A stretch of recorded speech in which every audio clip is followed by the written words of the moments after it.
First is functional structure and second is divisional structure. All right. In today's video, we are going to see one of the concept of organization, that is formal and informal organization. In today's video, we are going to do the formal organization. Okay. सबसे पहले समझते हैं कि formal organisation क्या होता है और informal organisation क्या होता है. ओके. तो जो फॉर्मल ऑर्गेनाइजेशन है तो वो क्रिएट प्लान्ड, कोई भी ऑर्गेनाइजेशन के अंदर फॉर्मल ऑर्गेनाइजेशन जो होता है वो क्रिएट किया जाता है. ओके. वो क्या किया जाता है? क्रिएट किया जाता है इंटेंशनली, इन अ प्लान्ड वे में क्रिएट किया जाता है इंटेंशनली. और उसके अंदर क्या होते हैं, सारे एम्प्लॉयज़ बैठ करके अपना वर्क करते हैं. ओके. तो इसमें दो बातें आती हैं कि ये जो फॉर्मल ऑर्गेनाइजेशन है, जैसे इनफॉर्मल ऑर्गेनाइजेशन आप पहले समझ लीजिए क्या होता है. फॉर एग्जांपल एक ऑर्गेनाइजेशन है जहाँ पे 1000 लोग साथ में काम कर रहे हैं. ऑलराइट.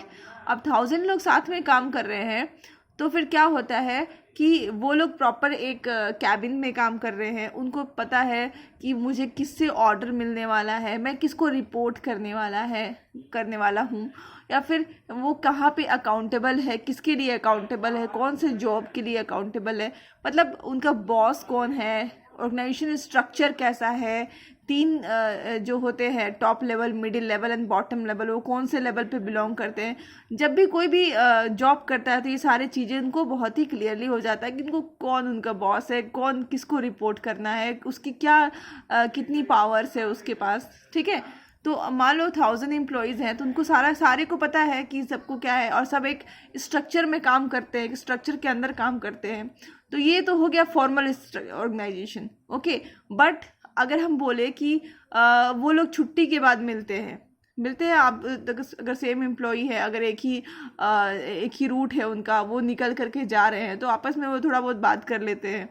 या फिर आप बोलो तो कैंटीन में ब्रेक में अगर वो 2 एम्प्लॉई आपस में मिलते हैं, ठीक है, तो वो लोग अचानक से मिलते हैं, अरे आप कहाँ से बिलोंग करते हो, आप झारखंड से बिलोंग करते हो, हम भी झारखंड से बिलोंग करते हैं.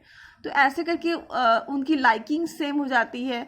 या तो कुछ पर्सन्स ऐसे होते हैं उनकी लाइकिंग सेम हो जाती है, तो कुछ पर्सन्स ऐसे होते हैं जिनका रीजन सेम है. रीजन मतलब एक ही जगह पे रहते हैं, किन्हीं का कास्ट सेम है. ओके. जैसे पंजाबी एक तरफ खड़े हो जाएंगे, ओके, मारवाड़ी एक तरफ खड़े हो जाएंगे. ओके. तो इन सब जो रीजन्स की वजह से जो फ्रेंड्स बन जाते हैं, एक फ्रेंड रिलेशंस क्रिएट हो जाता है, इसको हम बोलते हैं informal organization. Okay. Very clear. Formal organization intentionally create किया जाता है, इनफॉर्मल ऑर्गेनाइजेशन इंटेंशनली क्रिएट नहीं किया जाता है, वो हो जाता है. ओके. ड्यू टू लाइकिंग्स, हो सकता है 2 लोगों की लाइकिंग्स बहुत पसंद है. ओके. या तो कास्ट उनका सेम है, या उनका रेस सेम है, या फिर उनका रीजन्स सेम है, वो एक ही रीजन्स पे बिलोंग करते हैं. या तो उनका कोई सपोज उनका कोई एक्टर, या तो किसी को क्रिकेट देखना ही बहुत पसंद है, तो 2 लोग साथ में बैठ के कैंटीन में बैठ के क्रिकेट देख रहे हैं, उनसे उनकी दोस्ती हो गई. मतलब उनका कुछ भी तरीके से आपस में रिलेशन बन जाता है. उसको हम लोग, वो कहाँ आता है? इनफॉर्मल ऑर्गेनाइजेशन में. ओके. और फॉर्मल ऑर्गेनाइजेशन में क्या होता है कि वो ऑर्गेनाइजेशन में एक सिस्टम क्रिएट करती है, उसके अंदर जब लोग काम करते हैं और उनके बीच में जब रिलेशन बन जाता है, उसको हम लोग बोलते हैं फॉर्मल ऑर्गेनाइजेशन. अब देखिए स्टूडेंट्स, फॉर्मल ऑर्गेनाइजेशन के अंदर 2 डिविजन्स हो सकते हैं, फंक्शनल भी हो सकता है, डिविजनल भी हो सकता है, एनीथिंग. ओके. अब हम लोग इसका क्या देखते हैं? फीचर्स देखते हैं. फीचर्स हम लोग आपके बुक से ही देख रहे हैं.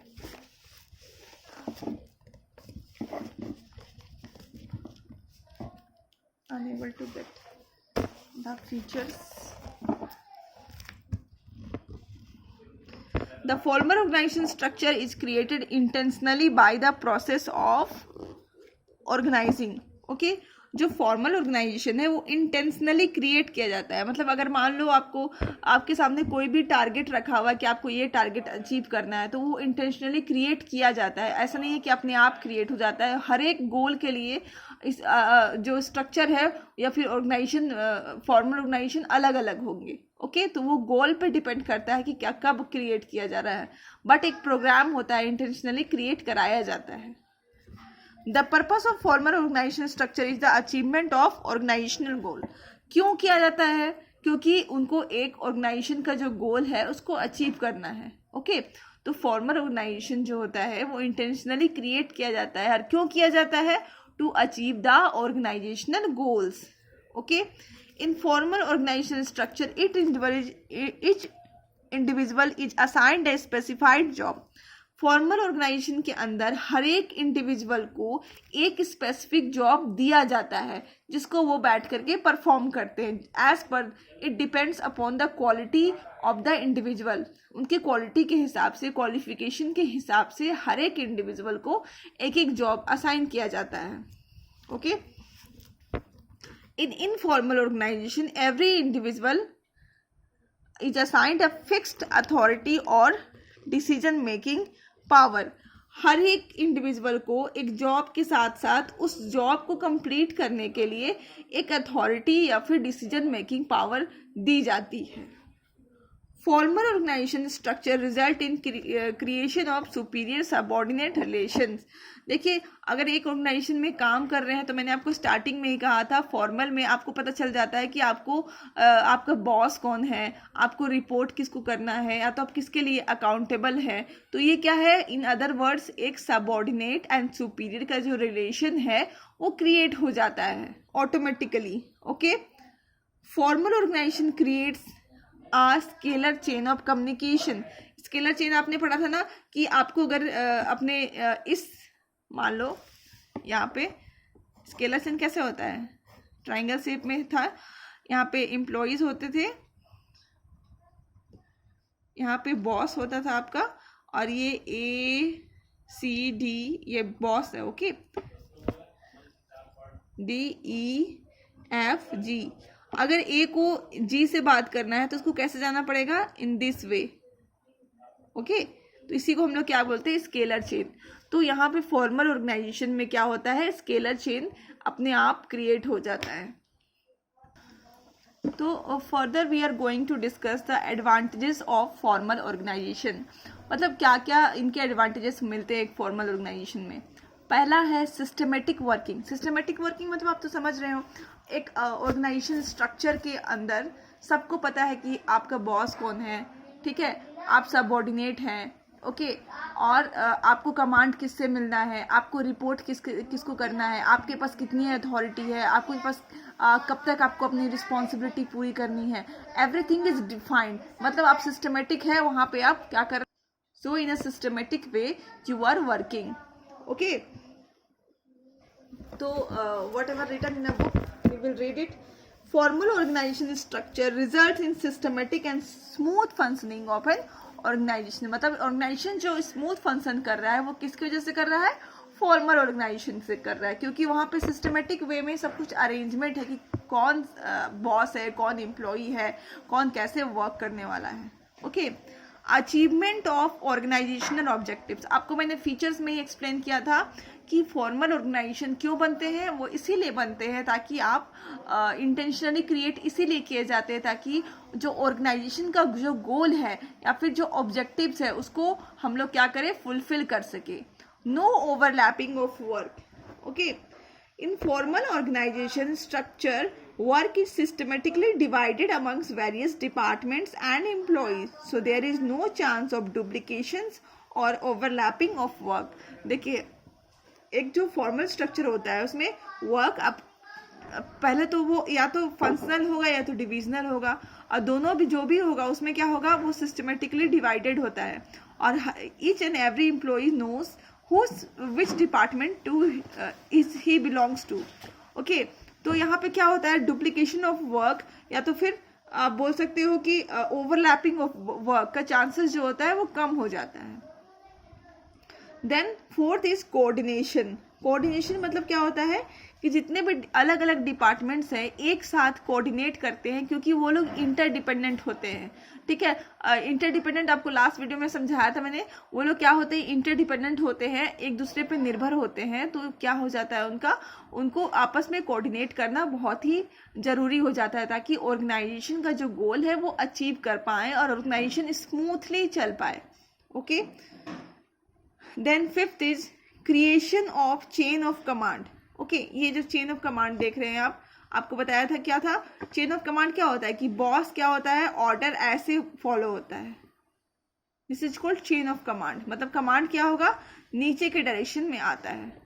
ओके तो क्या हो जाएगा, creation of chain of command. यहाँ पे जो चेन ऑफ कमांड है, चेन ऑफ कमांड कैसे होगा कि कमांड जो क्या है वो बॉस से सबऑर्डिनेट तक आएगा। तो ओके तो यहाँ पे जो creation of chain of command जो है वो यहाँ पे फॉलो होता है एंड क्रिएट हो जाता है।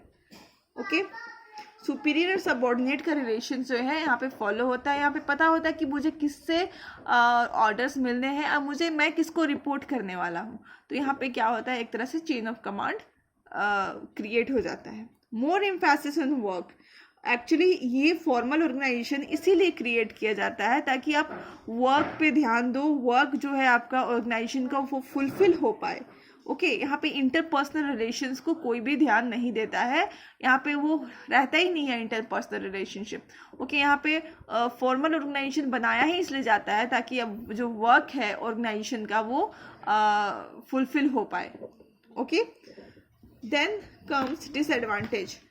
डिसएडवांटेज पहला है delay in action. Delay in action मतलब मैंने आपको यहाँ पे स्केलर चेन समझाया था।